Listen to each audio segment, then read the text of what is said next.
दोस्तों नमस्कार।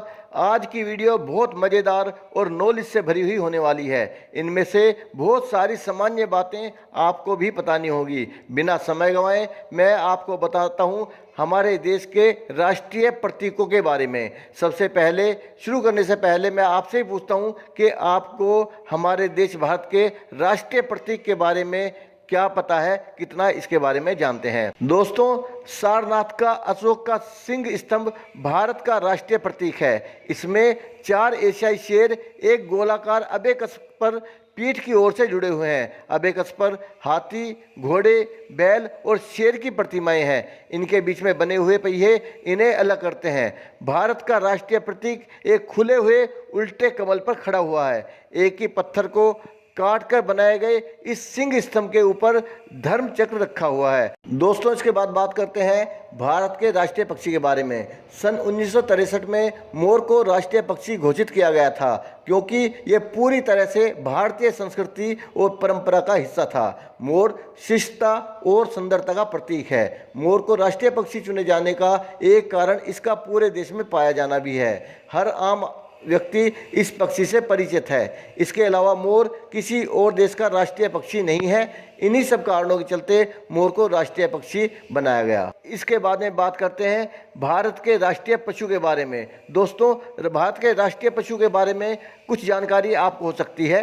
बाघ को जंगल का राजा कहा जाता है और ये भारत के समृद्ध वन्य जीवन को दर्शाता है।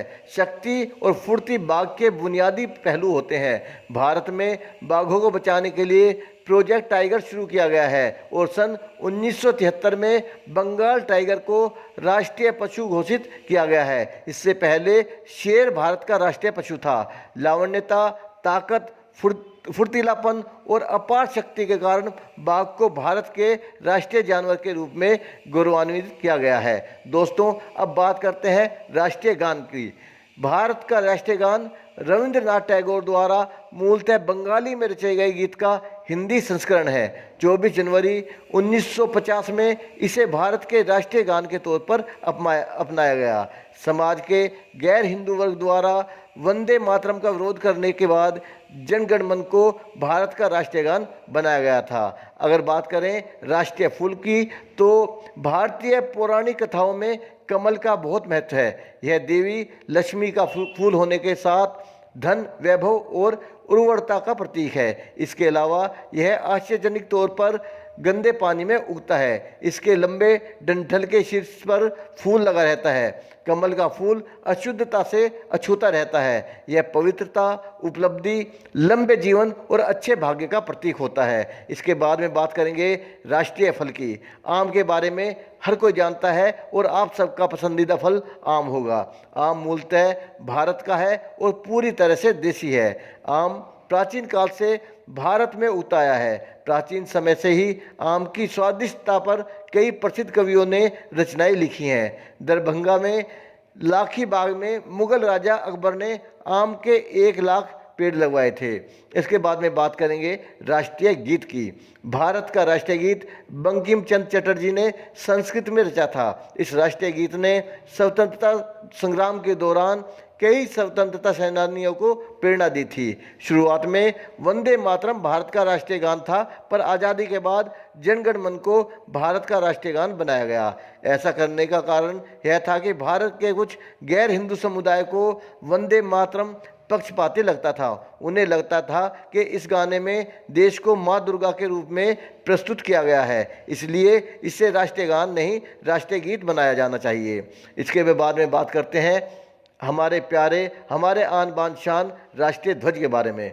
भारत का राष्ट्रीय ध्वज आकार में क्षैतिज आयताकार है और इसमें 3 रंग हैं, गहरा केसरिया, सफ़ेद और हरे रंग के साथ अशोक चक्र केंद्र में बना हुआ है। 22 जुलाई 1947 को संविधान सभा की एक बैठक के दौरान इसे अपनाया गया था। इसे तिरंगा कहा जाता है। भारतीय ध्वज को पिंगली वेंकैया द्वारा निर्मित किया गया था। अब बात करते हैं राष्ट्रीय खेल के बारे में। दोस्तों, भारत में क्रिकेट के बहुत लोकप्रिय होने के बावजूद हॉकी अब भी भारत का राष्ट्रीय खेल है। भारत का राष्ट्रीय खेल चुने जाने के समय हॉकी बहुत लोकप्रिय था।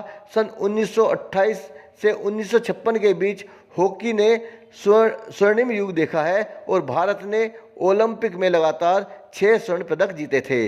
हॉकी को भारत का राष्ट्रीय खेल चुने जाने के समय इसमें बेजोड़ और अतुलनीय प्रतिभाएं थी। उस समय तक भारत ने 24 ओलंपिक मैच खेले थे और सभी में जीत हासिल की थी। दोस्तों, अब बात करेंगे राष्ट्रीय वृक्ष के बारे में। बरगद का पेड़ अपनी हमेशा फैलते रहने वाली शाखाओं के कारण अमरता का प्रतीक है। भारत की एकता इस पेड़ के विशाल और गहरी जड़ों से प्रतिबिंबित होती है। इस पेड़ को कल्प वृक्ष भी कहा जाता है, जिसका अर्थ इच्छाएं पूरी करने वाला वृक्ष होता है। बरगद के पेड़ के अपार औषधीय गुण होते हैं और ये लंबी उम्र से संबंधित है। बरगद का पेड़ विभिन्न प्रकार के पशु पक्षियों को आश्रय देता है, जो भारत और उसमें रहने वाले विभिन्न धर्मों, जातियों और नस्लों का प्रतीक है। इसके बाद में बात करेंगे भारत की राष्ट्रीय नदी के बारे में। दोस्तों, गंगा भारत की राष्ट्रीय नदी है। हिंदुओं के अनुसार यह पृथ्वी की सबसे पवित्र नदी है। वास्तव में हिंदू लोग इस नदी के तट पर कई अनुष्ठान करते हैं। भारतीय शहर वाराणसी, इलाहाबाद और हरिद्वार इस नदी के कारण प्रसिद्ध हैं। गंगा 2510 किलोमीटर पहाड़ों, मैदानों, घाटियों से बहती है। यह देश की सबसे लंबी नदी भी है। दोस्तों, अब बात करेंगे राष्ट्रीय मुद्रा की। भारतीय रुपया भारत गणराज्य की आधिकारिक मुद्रा है। इस मुद्रा का चलन भारतीय रिजर्व बैंक द्वारा नियंत्रित किया जाता है। भारतीय रुपये का प्रतीक देवनागरी व्यंजन आर या रा से लिया गया है। भारतीय रुपये का नाम चांदी के सिक्के के नाम पर रखा गया है, जिसे रुपया कहा जाता है। इसे पहली बार 16वीं शताब्दी में सुल्तान शेरशाह सूरी द्वारा जारी किया गया था और बाद में मुगल साम्राज्य ने इसे जारी रखा था। अब बात करेंगे भारत का राष्ट्रीय जलीय जंतु। दोस्तों, भारत का राष्ट्रीय जलीय जंतु डॉल्फिन गंगा है, जिसे गंगा नदी डॉल्फिन भी कहा जाता है। ये स्तनधारी जलीय जंतु भारत, बांग्लादेश और नेपाल की नदी गंगा, ब्रह्मपुत्र और मेघना, कामफुली और सांगू में पाई जाती है। हालांकि डॉल्फिन गंगा की प्रजातियों का प्रारंभिक विस्तार और अधिक नहीं प्राप्त हुए हैं। डॉल्फिन गंगा वास्तविक रूप में नेत्रहीन जलीय जीव है और केवल ताजे पानी में रहती है। दोस्तों, अब बात करते हैं भारत के राष्ट्रीय सर्प के बारे में। शायद राष्ट्रीय सर्प के बारे में आपको ज़्यादा जानकारी ना हो। किंग कोबरा भारत का राष्ट्रीय सर्प है। इसकी लंबाई 18.5 से 18.8 फीट के आसपास हो सकती है। ये विषैला सांप भारत में दक्षिण पूर्व एशिया के माध्यम के जंगलों में पाया जाता है। भारत के अन्य सांप छिपकली और चूहा का सांस्कृतिक महत्व है, क्योंकि हिंदू इन जंतुओं की पूजा करते हैं। दोस्तों, उम्मीद है आज आपको काफ़ी अच्छी जानकारी मिली है। अब इन प्रतीकों के बारे में मैं विस्तार से लंबी बड़ी कुछ वीडियो बनाऊंगा। आशा है आप तब भी मेरे साथ बने रहेंगे। मेरी वीडियो देखने के लिए धन्यवाद। मेरे चैनल को सब्सक्राइब करें।